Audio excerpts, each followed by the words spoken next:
والابن والروح القدس إلهنا الواحد أمين. تحل علينا نعمته وبركته من الآن وإلى الأبد أمين. النهاردة أحبائي هو الحد الرابع من شهر بابا. النهاردة يوافق 27 من الشهر، وزي ما احنا سمعنا في السنكسار النهاردة بنعيد بعيد استشهاد القديس مكاريوس أسقف إتكو أو أسقف قاو، نفس المسمى يعني. واللي خد باله من القصة دي لأن ليها علاقة بجزء من القراءات اللي احنا سمعناها من شوية، عشان نعرف ازاي الكنيسة بتربط لنا الأحداث ببعض، بحيث ان احنا لازم نطلع من القداس ده النهاردة كان ربنا قاصد يوصل لنا رسالة معينة أو نقطة معينة نلقي الضوء عليها وتطلع واضحة في أذهاننا وضوح مهم جدا ان احنا نبقى فاهمين. فزي ما احنا سمعنا ان القديس مكاريوس أسقف قاو ده احد الثلاث مقارات القديسين اللي هم ابو مقار الكبير والقديس مكاريوس السكندري والقديس الاسقف اللي هو القديس مكاريوس اسقف إتكو. زي ما احنا سمعنا عنه كان راجل بار وقديس لدرجة ان هو قالوا انه كان بيشوف خطايا الشعب وهو بيوعظهم، وبعد كده كان بيبكي وهو بيوعظ. فلما الموضوع تكرر كتير ألحوا عليه يسألوه ليه يا أبينا بتبكي؟ فقال لهم بعد إلحاح يعني ربنا سمح لي ان انا اشوف خطايا الشعب فبكيت انا كمان على خطيتي، تذكرت خطيتي فببكي عليها. وبعد كده يقال ان هذا الاب طبعا كان موجود في نفس زمن البابا ديوسكورس، وانتوا عارفين ان البابا ديوسكورس في ايامه حصل المجمع اللي حصل فيه الانشقاق ده، المجمع بتاع خلقدونيا في القرن الخامس الميلادي. ولانه يعلم ان هذا الاسقف كان رجلا قديس فاخدوا معاه عشان يحضر المجمع بتاع خلقدونيا ده عند الامبراطور. لكن هو كان قديس بسيط قوي في لبسه لدرجه ان الجنود والبابا ديوسكوروس داخل منعوه انه يخش معاه. يعني قالوا مين الشخص البسيط قوي ده اللي داخل يحضر مجمع زي كده وفي حضره الامبراطور؟ فبعد ما منعوه البابا ديوسكوروس قال لهم لا ده ايه ده تلميذي انا، ده اسقف، ده جاي معايا. المهم بعد ما دخل وابتدوا يتكلموا عن كانت بدعه نسطور كده ان الله له طبيعتين مش طبيعه واحده، فطبعا رفض هذا الكلام وهذا التعليم البابا ديوسكوروس. ولما حبوا يمضوه كمان على المنشور بتاع لاون ده اللي هو توماس لاون رفض وقال لهم ده اي حد يؤمن الايمان ده يبقى محروم. وانفعل القديس مكاريوس كمان الاسقف وراح قايل ايه؟ وراح قايل ده لو الامبراطور نفسه امن بده او وافق على ده يبقى هو محروم والامبراطور موجود. فطبعا دي خلت ان الامبراطور بص له كده يعني ايه وشال جواه ناحيته يعني. فلما رفضوا راح جم نفوا البابا ديوسكوروس ونفوا معاه القديس مكاريوس الاسقف، وقعد فتره في المنفى. وبعد كده رجع الاسكندريه. كان الامبراطور حبوا يعينوا بقى بطرك من عندهم يكون يؤمن الايمان اللي مرفوض ده بتاع مجمع خلقدونيا. فراح له القديس مكاريوس الاسقف بمنتهى القوه وقال له انت غير معترف بيك بطريرك لانك انت معين مش مختار من الله. وعانى كتير في حياته الى ان راح بعد كده المندوب بتاع الامبراطور جه، ولما جاب المنشور ده ورفض يمضي عليه يعني ركلوا ركله عنيفه جدا، وعلى اثرها نال اكليل الاستشهاد. في ناس احبائي ما تسمع القصه دي تقول لك يعني هو الموضوع مستاهل للدرجات دي ان اب اسقف قديس زي كده يضحي بحياته ويمكن يعني كان شعبه يحتاجه لمجرد ان في واحد يعني يطلع بدعه او هرطقه فيعمل كل ده عشان يقاوم الهرطقه دي؟ ما خلاص يعني ما يكبر دماغه. هيا احبائي عندنا مصطلح مهم جدا جدا في الكنيسه اسمه التعليم الصحيح. يعني ايه التعليم الصحيح؟ يعني الناس اللي بتعلم عن ربنا وتعرف الرعيه بتاعتها ربنا، هل ممكن يقولوا اي حاجه عن ربنا؟ حقيقة لو اي حاجه ما يبقاش اسمه تعليم صحيح. فالتعليم الصحيح يعني بنوصل للناس ايه طبيعة الله، ايه ايماننا بربنا، ايه حقيقة التجسد واحتياجنا ليه والخلاص والقيامة وموت ربنا عنا والفداء والصعود والسماء اللي احنا منتظرين اللي ربنا سبق وعدها لينا. ده الملخص يعني. لكن الحقيقة في ناس بتيجي في وسط المفاهيم الهامة جدا اللي انا بقولها لحضراتكم دي ويبتدوا يحرفوا في التعليم، فما بقاش اسمه التعليم الصحيح نهائي. ولو عايزين تعرفوا أهمية التعليم الصحيح وكلمة تعليم صحيح دي ذكرت فين، طبعا انتوا عارفين ان القديس بولس الرسول كان دايما بيبعت رسائل للتلاميذه والأساقفة اللي أقامهم على المدن أو المناطق اللي هو بشر فيها. فمثلا هتلاقوا كلمة التعليم الصحيح دي جاية في كذا موضع. فيقول لتيموساوس ايه؟ يقول له أكرز بالكلمة، أعكف على ذلك في وقت مناسب وغير مناسب، وبخ وانتهر، عز بكل أناة وتعليم. يعني علم وعلم صح زي ما انت استلمت. قال له لأنه سيكون وقت، هيجي وقت من الأوقات، والوقت ده مش وقت واحد، ده على مدار تاريخ الكنيسة كلها كل فترة كده بيجي الوقت ده لا يحتملون فيه التعليم الصحيح. ابتدي بقى اللفظ ده تسمعوه يتكرر كذا مرة.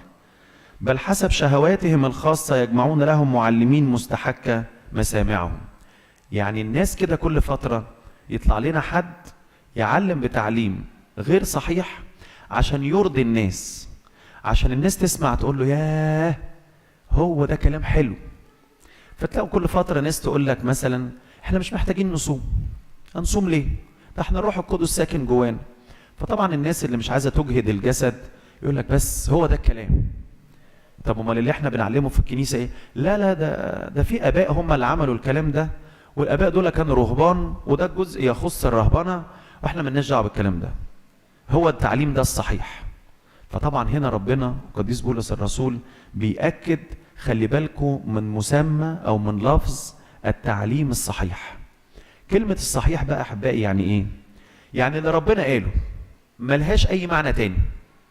لا ينفع التعليم الصحيح ده اللي هو يبقى انا فهمته ازاي، مش مطلوب مني ان انا افهمه بفكري، انا افهمه زي ما ربنا قاله بالظبط، ووصله زي ما ربنا قاله بالظبط، بدون ما احط انا من عندي فكر، او بدون ما انا احرف الكلام عشان ارضي الناس اللي مستحكه مسامعهم. اللي الناس تقول لك لا ده كلام مثلا تقيل علينا، لا خلينا في الكلام السهل، يبقى انت كده انحرفت عن التعليم الصحيح.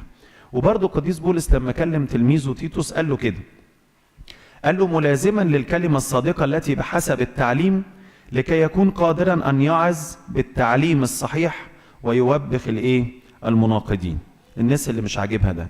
فخلي بالكم لان كلمه التعليم الصحيح دي كلمه مهمه قوي، خاصه في العصر اللي احنا فيه. بقى فيه دلوقتي ميديا واسعه الانتشار. يعني تخيلوا ايام البابا ديوسكوروس والقديس مكاريوس الاسقف ده ما كانش فيه لا ميديا ولا حتى الشخص اللي بيهرطق ده او يعني يصدر هرطقه معينه عنده قدره قوي زي دلوقتي انه ينشر الكلام بتاعه. ده كان الموضوع يبتدي منه والناس المحيطين بيه، والمحيطين يبتدي يكلموا المحيطين، بس مش زي دلوقتي. ورغم كده شفتوا اباء الكنيسه يتصدوا لهذا الفكر ازاي، لدرجه ان هم يقدموا ارواحهم عشان يحافظوا على الايمان. دلوقتي الموضوع بقى اصعب بقى كمان. ليه؟ لان زي ما انتم شايفين اي شخص سواء يعرف عن ربنا او ما يعرفش، درس او ما درسش، ممكن عن طريق الحساب بتاعه يكتب كلام عن الله والناس تبتدي تقرا هذا الكلام.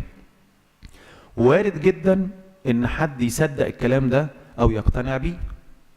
فما بقاش بقى دلوقتي فيه هرطوقي واحد، ده كل الدنيا بقت هراطقه، كل واحد بيكتب اللي هو عايزه، وكل واحد بيكتب اللي يرضيه او اللي هو يفهمه او اللي يرضي جسدياته، فيبتدي ينحرف عن الايمان الصحيح. لكن يظل دائما احبائي بقى، ودي ثقتنا في الله، ان ربنا في كل زمن وفي كل عصر محافظ على كنيسته ومحافظ على الايمان، وربنا يكرس لي ناس يفضلوا يحافظوا على هذا الايمان اللي احنا استلمناه من الرسل اللي استلموه من المسيح نفسه. عشان كده مره قيلت مقوله كده، قالوا فيها ايه؟ قالوا فيها شكرا للهراطقه لان بارائهم الهرطقيه ابرزوا لنا جمال الايمان بتاعنا. خلونا ندور ونبحث، رغم ان الفكره الهرطقيه يعني حاجه مش ظريفه، بس لما دورنا وبحثنا قلنا يا رب ده احنا ايماننا عظيم قوي وقوي قوي، وكل اللي بيتقال ده مجرد اشياء سطحيه ولا ليها اي اساس من الصحه. طب احبائي عشان موضوع كبير والوقت قليل، يعني امتى انا لما اسمع تعليم عن ربنا اقول فعلا ده تعليم صحيح زي ما قال عليه القديس بولس الرسول، وامتى لما اسمعه برضه اقول لا ده تعليم غير صحيح، مش مفروض ان انا لا اسمعه ولا مفروض ان انا امشي وراه. اول شرط لو بتسمع تعليم عن ربنا لازم يكون تعليم كتابي. يعني ايه كتابي؟ يعني طالع من الكتاب المقدس.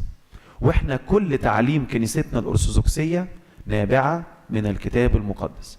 عشان كده يعني يجوز ان يقال علينا اننا انجيليين، بس انجيليين حقيقيين، يعني كلامنا نابع من الايه؟ نابع من الانجيل. خلي بالكم لازم يكون للتعليم نابع من الكتاب المقدس. يعني ما ينفعش ان واعظ او راعي او خادم لما يجي يتكلم مع الناس يكلمهم خارج الكتاب المقدس، لازم يكون من الكتاب المقدس. حتى لو عايز يديهم موضوع اجتماعي او موضوع سلوكي لابد ان يكون هذا الكلام مغلف بكلام الكتاب المقدس، والا تتحول العظه الى بقى عباره عن ايه؟ محاضره اجتماعيه، محاضره فلسفيه زي ما بنسمع في المحاضرات. ويجوا بعض الناس يقعدوا يتكلموا عن الفلسفه وعن العلاقات والارتباطات والمشاعر والاحاسيس، وفي الاخر يحطوا ايه واحده عشان يبقى بنتكلم اهو عن ربنا. لا، الحقيقه المفروض العكس. المفروض ان احنا نتكلم عن الله ونتكلم من خلال الكتاب المقدس، وده مش هيمنع ان هيطلع لنا حاجات نتكلم فيها من خلال العلاقات يعني مثلا لما واحد يقول لك ايه، هكلمك محاضره كامله عن قبول الاخر مثلا، ويقعد يكلمك عن الاخر والقبول وامور فلسفيه يمكن بعض الناس ما يبقوش فاهمينها قوي، لان مش كل الناس يعني تفهم قوي او تستوعب قوي الامور الفلسفيه الادبيه التقيله شويه، يعني الكلام بيبقى احيانا تقيل شويه. واخدين بالكم؟ ده انت لو كلمت الشخص ده عن قبول الله للمراه الخاطيه انت حلت له كل حاجه، انت فهمت كل حاجه. ازاي واحده منبوذه من جميع الناس ومرفوضه ومتاخده من مكان كان فيه خطيه، يعني المشكله هي شايلاها ما تقدرش تنكر، ويقبلها الله بهذه الطريقه ويستر عيوبها ويستر خطاياها ويقول لها اذهبي مغفور لك خطيئتك. هو في قبول اكتر من كده؟ يعني في عظمه في قبول الله او قبول انسان لاخر زي ما ربنا عمل مع المراه الخاطيه؟ طب ما هو بيعلمنا ده. تاخد بقى من هنا وتبتدي بقى تكلم الناس ازاي الزوج يقبل زوجته حتى لو في اختلافات، ازاي الاب يقبل ويتعامل مع اولاده حتى لو في اختلاف في الراي، وهكذا. بس ده الاساس. يبقى اذا احبائي احنا كل كلامنا وكل كلام الانجيل بيدور حول شخص المسيح. لو انت بتتكلم ما تكلمتش عن شخص المسيح يبقى انت بتتكلم بتعليم مش اللي ربنا عايزه. احنا بنتكلم بقى عن امور عالميه، محاضرات توعيه، كل الكلام ده ليه ناسه، لكن احنا بنتكلم عن تعليم الكنيسه او التعليم اللي عن ربنا. عشان كده ده بيقودنا ان في ناس بقى لما يخشوا في الامور الفلسفيه دي يقعوا في مشكله اسمها مشكله الابهار. يعني في واحد عايز يبهر الناس اللي قاعده بالحديث حتى لو هو بيتكلم عن ربنا، فيبتدي يستخدم اسلوب زي ما بقول لكم ادبي يعني عالي جدا في المستوى. فتبتدي تسال الناس اللي قاعده بعد ما يخلصوا العظه دي ايه الاخبار يا جماعه؟ يقول لك بصراحه كان كلام عالي جدا جدا عن ربنا. تقول له طب انت فهمت ايه؟ يقول لك بصراحه ما فهمتش حاجه. طب ايه الفايده؟ ايه الفايده؟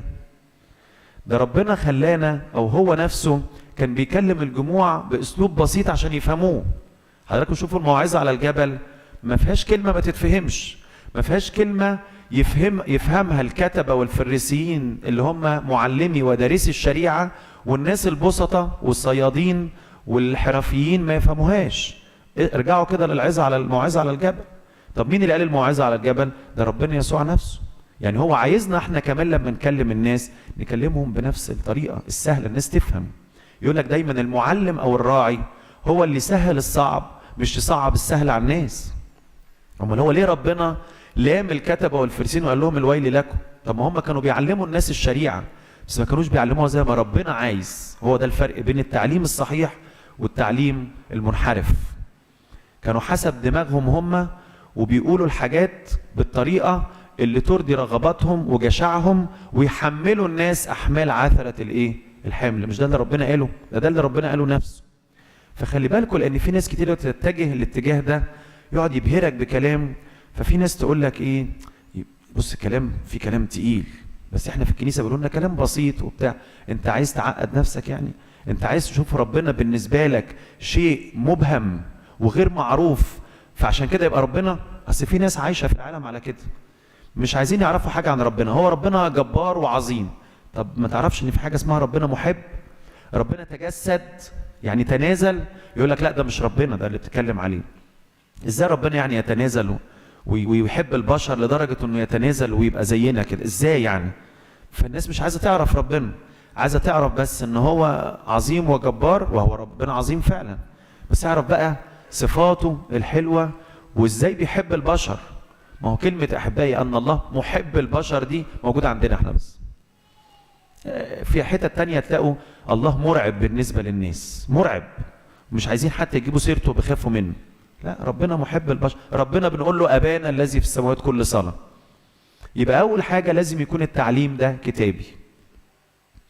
النقطة الثانية إن التعليم أيضا يكون آبائي. يعني إيه آبائي؟ إحنا ربنا إدانا والكنيسة أفرزت لنا آباء في منتهى العظمة، وبإرشاد الروح القدس تلاقوا حضراتكم إن كلام الكتاب المقدس ده اتفسر من مئات السنين في القرون الأولى. تلاقي آباء زي القديس كورولوس عمود الدين، وتلاقي آباء زي البابا أثناسيوس الرسولي فسروا لنا الكتاب المقدس تفسير بإرشاد الروح القدس فعلا. فاحنا كمان بنعمل إيه؟ بناخد منهم. وهم خدوا من مين؟ خدوا من اللي قبلهم. لأن خلي بالكم ربنا لما أرسل تلاميذه قال لهم إيه؟ قال لهم بشروا جميع الأمم وعلموهم بجميع ما أوصيتكم به. اللي أنا قلته هو ده بس اللي انتوا ايه؟ تعلموا بيه كله. فخدوا الرسل منهم، والرسل ادوا اللي بعدهم، والاساقفه اللي اقاموهم، وجم ابائنا البطاركه والاساقفه دي في القرون الاولى وعلمونا التعليم اللي احنا بنتعلمه دلوقتي، هو اللي استلموه من الرسل اللي خدوه من المسيح. بقول لحضراتكم كده ليه؟ لان في ناس اللي بتحب الابهار تحب تقرا كتب تفسير لناس غربيين او اجانب. في اشياء بتبقى كويسه، لكن في فخاخ برضه، خلي بالكم. يعني احد الكتب مسكتها مره تفسير لانجيل، فلقيت او رساله كانت يعني لقديس بولس الرسول، فلقيت ان الشخص الكاتب كان اجنبي بيبتدي يشرح، وبعد كده يقول كلمه في منتهى الخطوره، فخ كبير جدا. يقول لك وانا ارى، هو شايف، وانا همشي عن ربنا براي حضرتك اللي قد يحتمل الصواب وقد يحتمل الخطأ. لا حبيبي، يعني انا ماليش حكايه ان انت ترى دي، انا ليا ربنا يرى ايه، وربنا عايز يقول لي ايه. لان ابتدى فكره بقى يقول لك وانا ارى ان ما يفضلش كذا وانه يفضل كذا. لا، هي مش همشي وراه. بس في ناس لما بتقرا للاسف، عشان طبعا دائما كلمه انا ارى دي تبقى تخفيف، تبقى تسهيل للناس، فيحبوا يقول لك ده كلام كويس. فلازم ايضا التعليم بتاعنا ناخده من تعليم الاباء الاولين بتاعنا. وكل تعليمنا في الكنيسه هتلاقوا الاباء مغطينه كله، كل الاسرار والعقيده كل ده متغطي وموجود، بس نقرا الكتب بتاعه ابائنا القديسين المعترف بيهم. النقطه الثالثه ان هذا التعليم ايضا يكون تعليم من الليتورجيه بتاعتنا اللي هو الصلاه. حضرتك لو ركزتوا في الصلوات بتاعه الكنيسه كلها، سواء العشيه او القداس او كل الصلوات الليتورجيه، يعني تلاقوها هي تعتبر درس عقيده بتعرفك ربنا. هديك على سبيل المثال، لما احنا بنقول ان الله هو الخالق وهو جابل الانسان، ده مبدأ صح؟ طيب تعالى اول القداس الالهي اللي هنصليه دلوقتي هنقول ايه؟ يا الله العظيم الابدي الذي جبل الانسان على غير فساد. امال ايه اللي حصل؟ الموت بقى اللي دخل للعالم بحسد ابليس، وانت جيت بعد كده هدمته بتجسد ابنك الوحيد، وهكذا. هذه عقيده. لما اتكلم برضو ايضا عن التجسد هتلاقي جزء في القداس يقول لك تجسد وتأنس وهكذا. كل صلوات الليتورجيه بتاعتنا دي هي كأنها درس عقيدة، بس الناس اللي ايه اللي مركزة تلاقي كده. عشان كده حضراتكم اللي يبص على الخلاجي اللي ابونا بيقرا منه جوه القداس، تلاقوا كل جزء في القداس بنقوله تجسد وتأنس والله العظيم الأبدي وكل ده، تلاقي تحت موجود في الحواشي بتاعت الكتاب إنجيل معلمنا يوحنا كذا، إنجيل معلمنا متى كذا، رسالة القديس بولس الرسول كذا. فكل القداس بتاعنا ده من الإنجيل كله. يعني لو حد اتوفرت له فرصة يعني ممكن يشوف الكتاب ده الخلاجي ده تلاقوا كله من الإنجيل، احنا ما بنقولش حاجة بره الإنجيل. صلواتنا كلها منين؟ من الكتاب المقدس. رابع نقطة، ان يكون التعليم تعليم ايضا متوازن. يعني ايه متوازن؟ اصل في ناس شويه تعليمها انفعالي، وفي ناس مننا على فكره بتحب كده. تلاقي ناس في التلفزيونات منفعله وصوتها عالي يقول لك يا شوف انا اتاثرت ازاي بالكلام، طريقه جذابه شويه. انا ما يهمنيش الانفعال على قد ما يهمني ان الكلام صح. لان الناس اللي انفعالين مشكلتهم اقول لحضراتكم في ايه؟ يجي مثلا واحد ينفعل قوي ان هو يكلمك عن النعمة اللي ربنا اداها لنا، ربنا بيعمل معانا بالنعمة وادانا الروح القدس، فيفضل يكلمك عن النعمة، هو منفعل. وممكن يطلع كتب كل كلامه عن النعمة فقط، ما بيجيبش سيرة الجهاد ولا احتياج الانسان للجهاد والنسك او للصلوات والمطنيات وتقديم التوبة، ما بيجيبش السيرة دي خالص. فالشخص اللي يقرأ او اللي يسمع يشعر ان الكلام ده ملوش لازمة، هو ربنا خلاص ادانا العطيه والنعمه واحنا كده مخلصون والموضوع خلاص. انت ممكن تلاقي نفس الشخص هو في وقت تاني ابتدى شويه ينفعل بقى بالجهاد والنسكيات، ارى مثلا سير القديسين، ابتدى يشوف نسكهم ومحبتهم لربنا وازاي ربنا تمجد فيهم، وفعلا نتيجه نسكياتهم دي كلها زي ما احنا بنقرا، فيبتدي ما يتكلمش بقى عن النعمة خالص، ويبقى كل كلامه انك لازم تجاهد وتقدم وتعمل، وكأن النعمة ما بقاش ليها شغل في حياتك. وحضرتك كده ولا كده؟ هو الحقيقة بقى التعليم الصح التعليم المتوازن، ان الله اعطانا النعمة والله اعطانا العطية والنعمة شغالة فينا، ولكننا بما اننا لسه في الجسد الضعيف ده فنحن ايضا نحتاج الى جهاد. هو ده اسمه الايه؟ هو ده اللي اسمه التوازن. عشان كده يا احبائي دايما مش اي حاجة تسمعها تصدقها، لازم يكون عندك انك تختبر افراز، حاجة بيسموها روح الافراز. هو الكلام ده فعلا انا بسمعه في الكنيسة ولا كلام غيره؟ هو الكلام ده من اباء طول عمرهم لهم تاريخ بيتكلموا عن الكتاب المقدس زي ما ربنا عايزه، ولا ناس جداد لسه يعني عايزين بس الاسم انه يطلعوا لنا في الكتاب المقدس حاجة جديدة، كأنه يعني الاباء اللي قدام دول بيقولوا كلام متكرر، ففي شخص عايز يعني يقول لنا حاجة جديدة بقى. قد يكون تأمل جديد ماشي، لكن لو التأمل ده من نفس الروح بتاعت التفسير اللي موجود عندنا نقبله. لكن لو هو تأمل بهدف الاستعراض يعني او اسف الفزلكة يعني، يبقى ده ايه؟ تأمل مرفوض. يعني الانسان مننا لما يسمع مثلا عظة او تفسير لابونا تدرس يعقوب، تحس ان انت مش عايز تخلص، تحس ان الكلام زي ما ربنا قاله في منتهى العمق، يكلمك عن السماء كأنك شايف السماء قدامك وجمال السماء، تحس انك مشتاق للسماء من كتر ما تسمع عنها وابونا تدرس مثلا بيكلمك عنها. لكن الناس التانية اللي ما بتعلمش التعليم الصحيح يقعد يكلمك انك انسان ولازم تنطلق والجسديات دي ليها احتياجات فلازم تعملها، وكأنه بيشدك للارض مش بيشدك للسماء. ربنا يدينا احبائي ان احنا نكون يعني زي ما اتقال كده عاكفين على دراسة الكلمة، مبقاش علاقتنا بالكتاب المقدس هي مجرد ان احنا بنسمع فصل في القداس وخلاص، او اضطريت ان ابني في المدرسة خد جزء فعايز اذاكره له، فلا، لازم يكون لينا سلسلة من الدراسة. وربنا دلوقتي يعني الحمد لله مدينا نعمة ان عندنا مفسرين وعندنا قنوات دينية وعندنا مقاطع على اليوتيوب فيها اباء حلوين بيفسروا التفسير الصحيح. لإلهنا كل من الآن وإلى الأبد آمين.